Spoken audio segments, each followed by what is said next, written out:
Welcome to the Table Service Podcast, where we'll dish on all things support, success, and beyond with the people and companies building the future of customer experience. Table Service is presented by Tavolo Consulting, and I'm your host, Jordan Hooker. Neil Travis serves as the head of customer experience at the Academy to Innovate HR and is also the founder of Growth Support. Beginning his work at AI HR in 2019, he's seen the organization grow from 8 to 100 employees. Starting with everything customer, Neil has scaled support, customer enablement, and community alongside the business. Neil, welcome to the table. Thank you so much. Excited to be here. So for our listeners who may not be familiar with you, would love to hear a little bit about your story, what brought you to where you are now, and what are the things you're passionate about related to customer experience? Yeah, sure. A bit of a weird one. I got into traditional, what I would say is like actual full meaty customer support and really the depth of it only about 5 years ago. Before that, I came from retail. I was actually doing sales training and running kiosks, so very, very different background, but I found that a lot of things have weirdly applied. Yeah, but about 5 years ago, I moved from San Diego in the States, where I'm originally from, to the Netherlands. I moved from my wife. In that state, I was like, okay, well, we'll figure out a job. Let's go. Looked for anything English speaking, and I was very, very grateful and lucky to find AIHR, where, I've been able to, as I said, like go from 8 people to 100, really just work on everything. I mean, you see it when you're 8 people, you get all the hats and work on all the different things and dive into it. So it was a really great exposure there. What I would say I don't have in my bio is about 2-3 years ago, I was feeling quite lonely in that sense, working in the support industry and really trying to find a way. And there I started joining a lot of communities to really trying to branch out and reach the other people and peers that I have within the industry, and that really set me on the path to make me extremely passionate about growing and developing with the others around me. And my main passion right now is giving back a bit of taking the experience that I've gained over that period and trying to give others the resources that I didn't have when I started growing and getting that exposure. So that's what I'm passionate about right now. Awesome. Yeah, I can definitely say as a support leader further on in my career now, if I had some of the resources I know we're even going to talk about in this conversation a little bit earlier on, it would have been a great thing for me, would have been a great thing for my team and for the company that I was working with and the customers that I was working with. So really excited to talk about these concepts and these resources that we can hopefully help some support leaders get a head start where we didn't necessarily have that. Well, let's hop into the discussion. So one of the things that we had talked about is thinking about what it looks like starting a support organization by yourself. You are number one. You are the one building it. What does that look like? Talk through that with me a little bit. I started from Gmail inbox, so it was here's your login. We just want you to help customers. Just go talk to them, see what they need, really help them out, make sure they have the best experience possible. Mm-hmm. And when you're really starting out in that small of an organization, a lot of times what you do there is very different from the things that you do when you really start to grow. Because one of the biggest things that came up from like the differences that I think about is when I was there, we were helping people in Gmail, just having those conversations was the most important thing. Mm-hmm. Taking care of them was also the most important thing. And it always is. But at the same time, there it was like, okay, we'll do anything and everything. Make sure you have the best experience.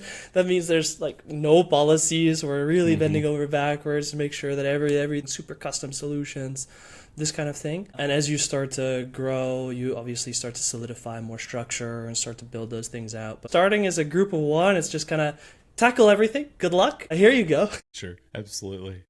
Like if I had one thing that I wish I would have done then, it would have just document my processes a little bit more, even though I was just a single person. And number 2, start measuring sooner.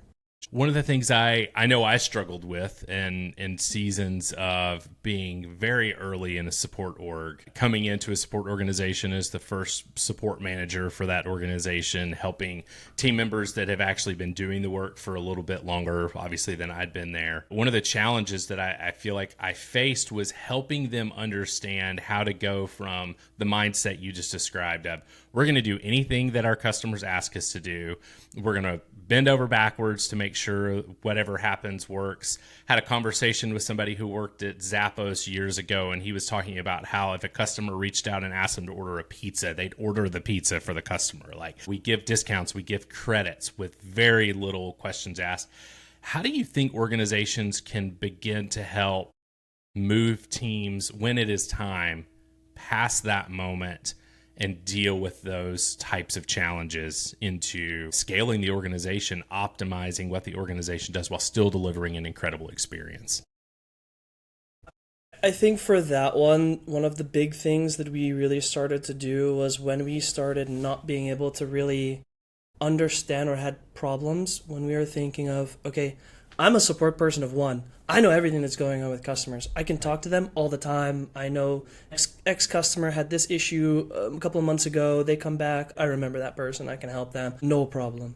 But as soon as you start to see any sort of transferable knowledge come into play, somebody else needs to help this customer. It's not just me anymore. There, you really need to start thinking of how does that customer get the same experience if they work with me versus if they work with the person next to me? And can that person next to me also understand that depth of knowledge? And I think that's a bit where the balance is. Like, you can have two people working in Gmail, sure. Are you measuring a lot? No.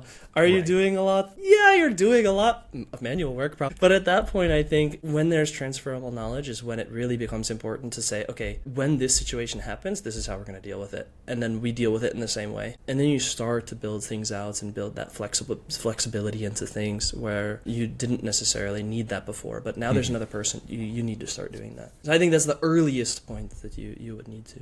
Absolutely. Thinking about tooling for these things that we talked about being, early on, you're likely living in a Gmail inbox. When should organizations start to think about what it looks like to actually invest in a tool that's built for sport? Early, please. I think it really needs to warrant, like, if you have specific volumes of customers, right? I think it really depends on if you are a industry organization type, who your actual customer segments are, etc. But as soon as you have the questions coming from the business in any sort of standpoint, that you're like, well, I don't know, I would really need to look into that.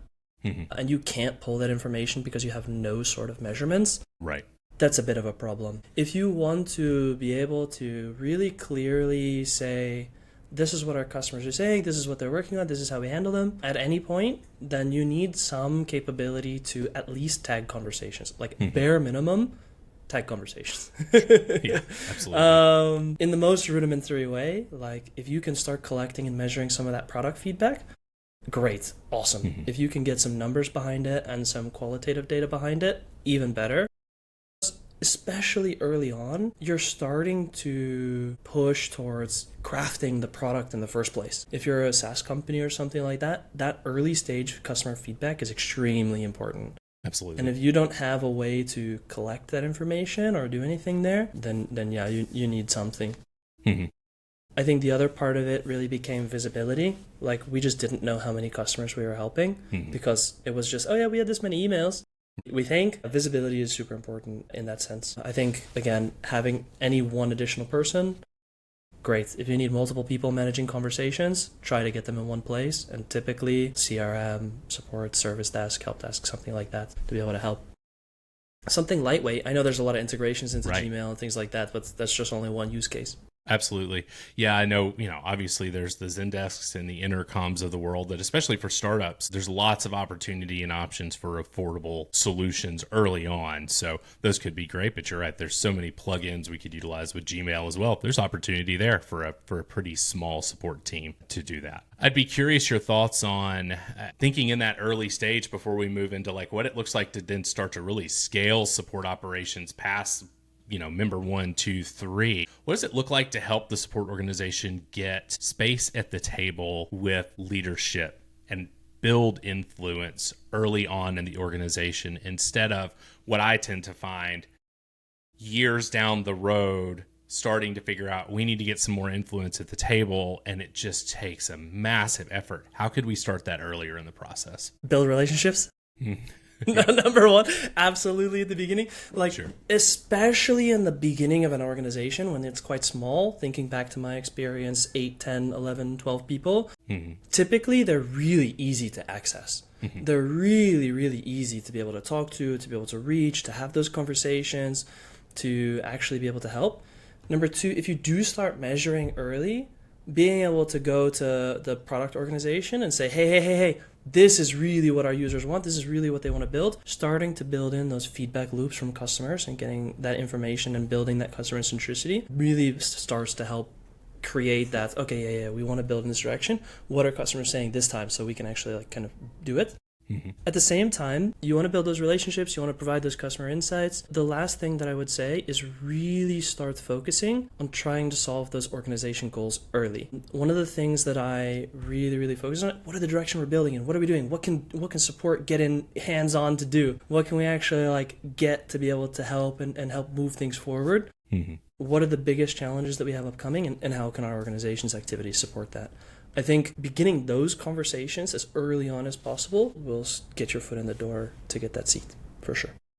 Thanks for that. I think that's a key element, especially for young support agents who may be the first person on the desk. You're very likely not hiring a manager level, somebody to come in and do the job first. So how do we better empower young support agents, young support leaders to begin thinking about that? So I think that's a great thought on how do we begin to build that influence and respect early on in the process.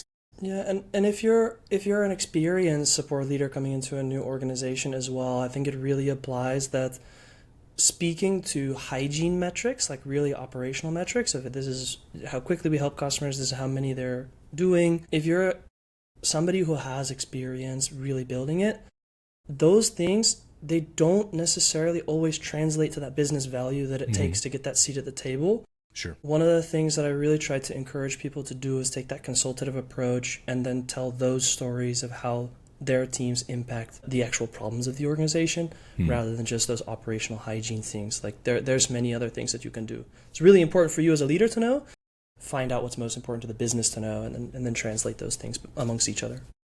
I think that's a very fair point. I think a lot of us have fallen into that challenge of getting into a new role, and it's like, well, I can talk about our response time, I can talk about our closure rates, I can talk about what our reopen rate is, and all those things are great and they're important, but if that's all you can talk about 6 months in, that starts to become a challenge for the organization. So I think that's a very fair point. Kind of shifting a little further now into what it looks like to really scale support operations. So, we've had the 1, 2, 3, 4 employees. You've got some leads. You maybe have a manager in. The team is growing. The organization is growing. Business is growing. What does it look like to really start thinking about how to scale the organization? I would probably say always have a one-to-many mindset. Like building that or keeping at the top of the mind, like, okay, what is this going to look like when we have like 10,000 customers? I mean, that's a lot of customers in that sense when it comes down to it. But how do you start thinking in the future tense of like, how can we help 30% more customers with what we have? And starting to build out a structured foundation for, okay, this is what we need in terms of capabilities. Really practically, from my standpoint, it comes down to 3 things. How good are your knowledge practices? How can you keep operational and conversational quality and the standard of excellence maintained on a consistent level? And what's the betterment of the data that you're collecting from it, and can you actually improve that and raise customer insights back into the organization?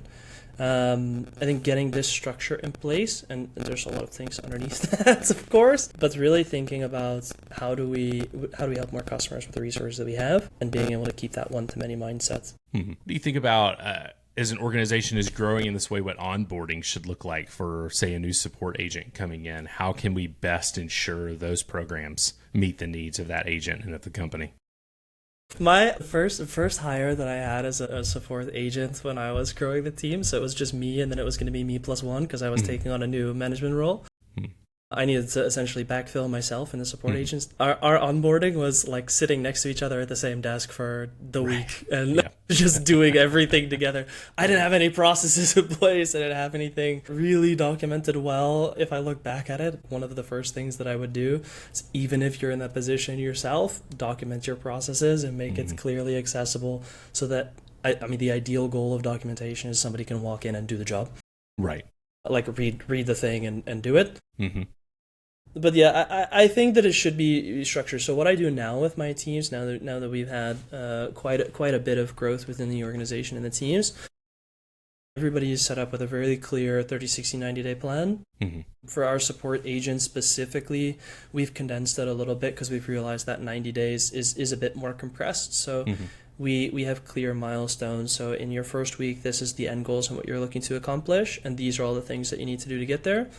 In the first 30 days, the same. These are the big main objectives and outcomes that you should be hitting at 30 days. And these are all the things that we need to do to get there. Mm-hmm.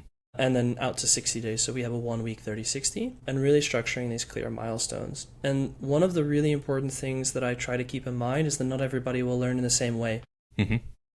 So we try to keep some variety in terms of, we have enablement sessions, of course, we'll go through all the topics conceptually, but really kind of changing that format. So first day, we want to make sure you're really getting set up for success, really making sure that all your accounts are set up, you have access to everything practically HR-wise is all taken care of and it's all good. And then after that, it's usually, we're going to go through something in the morning. We're going to then do an enablement session mid-morning or so.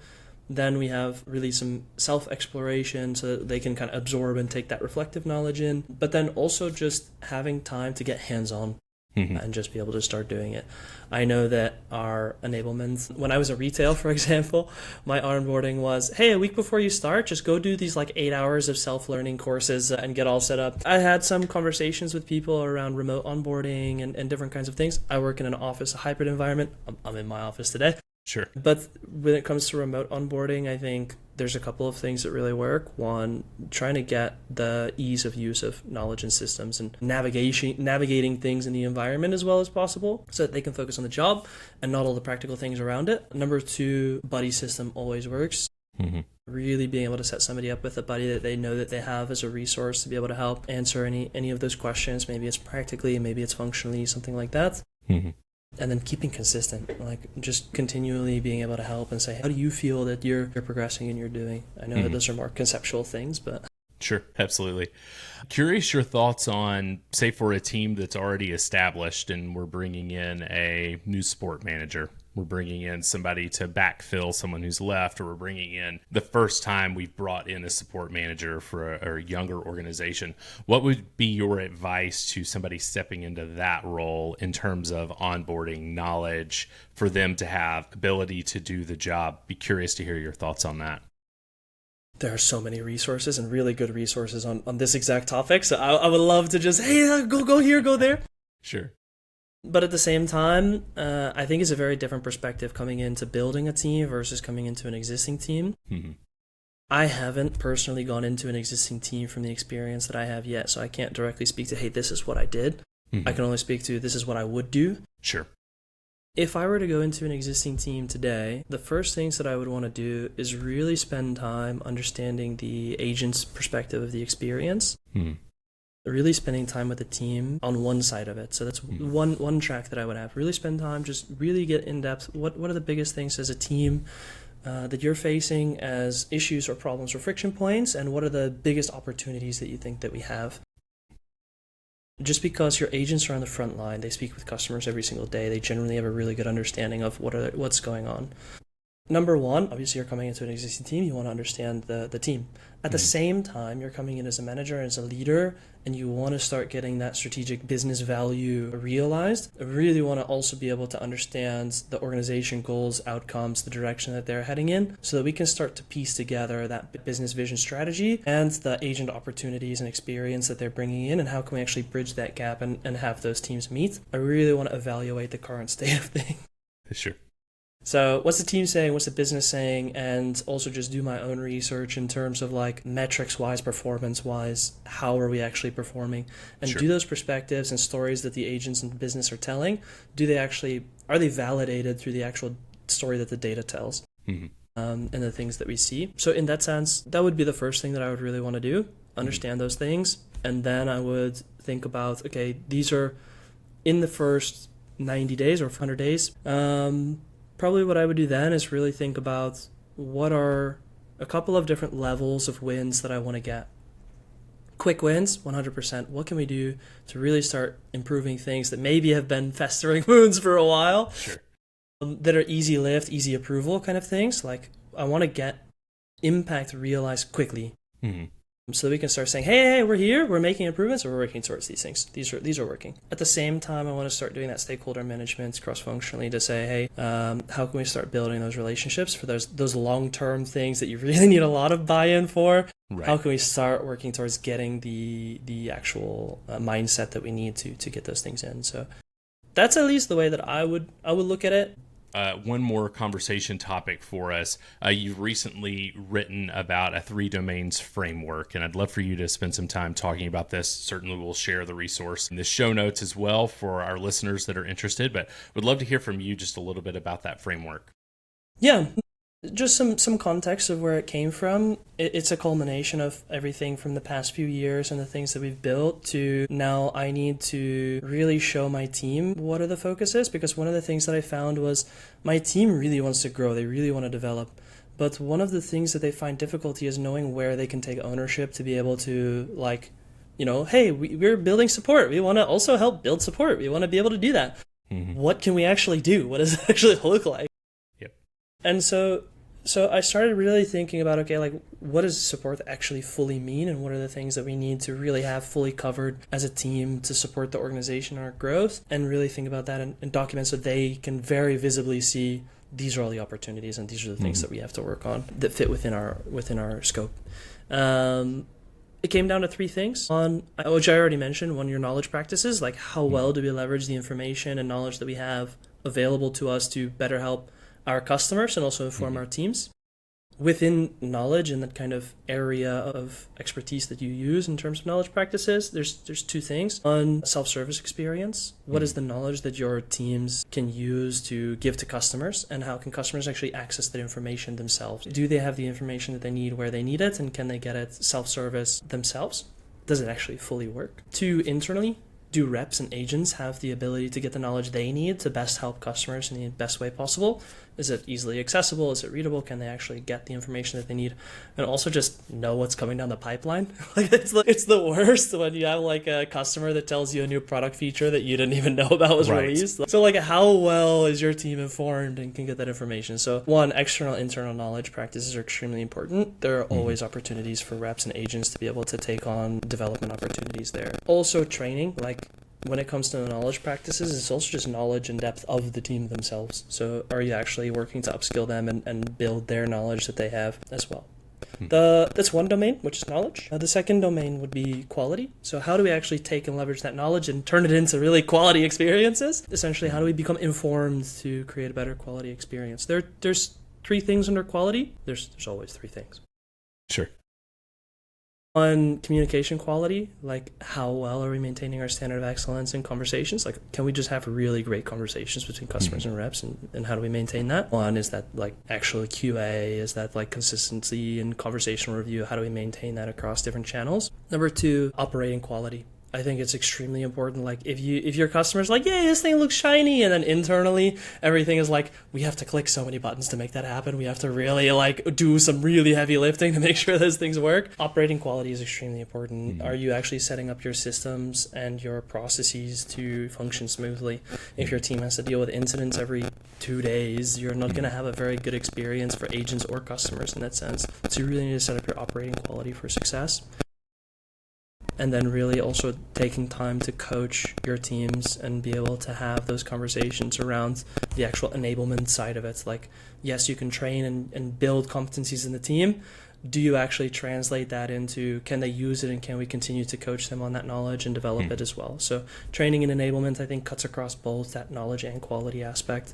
And it's an extremely important thing to keep top of mind. Sure.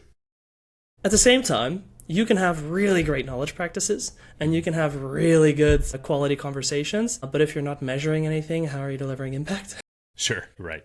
How are you actually know if you're successful or can make improvements or not? So I think that 3rd domain and that opportunity would be data. Like, what's the level of data that you have, and can you utilize that to transform those interactions into insights that you can actually make improvements to the product and to the teams on? A couple of things under that would be metrics and measures.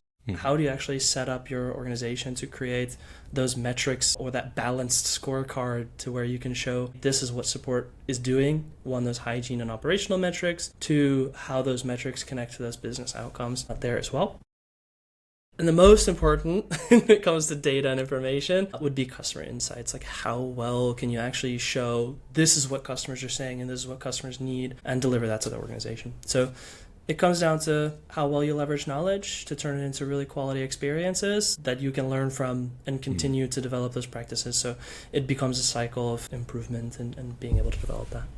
Awesome. Thanks for walking us through those. I think those are really valuable for any level of leadership to think through with sport organization. Now, as we kind of wrap up the conversation, I'd love to take just a moment or two here for any closing thoughts you may have for our listeners. Anything key that maybe we haven't talked about that you'd like to share? It's messy. Sure.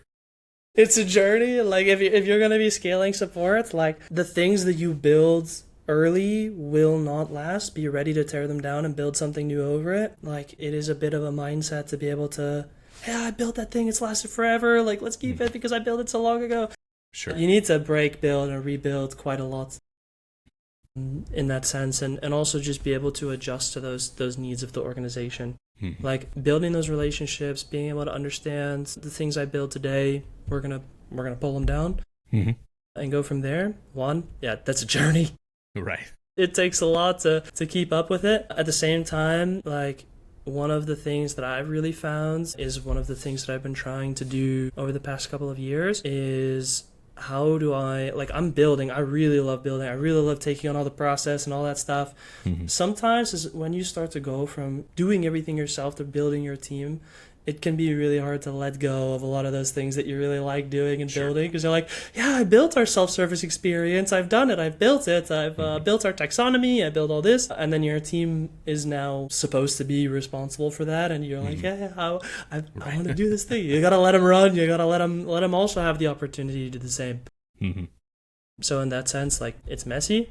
Be ready to break down what you've built and build it again, and at the same time, when you do go to build it again, think about how your team can do it, and instead of you needing to be the one, give the opportunity away to somebody for them to develop the skills that you've also been able to develop.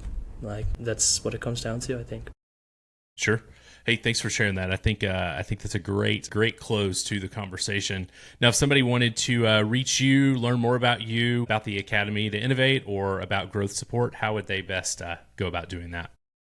Well, LinkedIn, I'm super active there. So if that's your preferred method, awesome. I'm also in most of the customer communities, like Elevate CX, Support Driven. I'm also in Write the Docs. So a lot of these communities as well, mostly Slack communities there. You can also reach me via email if you go to growsupport.io, and any of those places is great.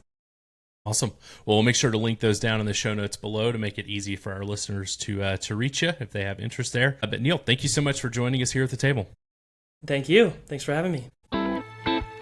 Thanks for listening to the Table Service Podcast. You can learn more about today's guest in the show notes below. Table Service is presented by Tavolo Consulting, hosted by Jordan Hooker. Music by Epidemic Sound.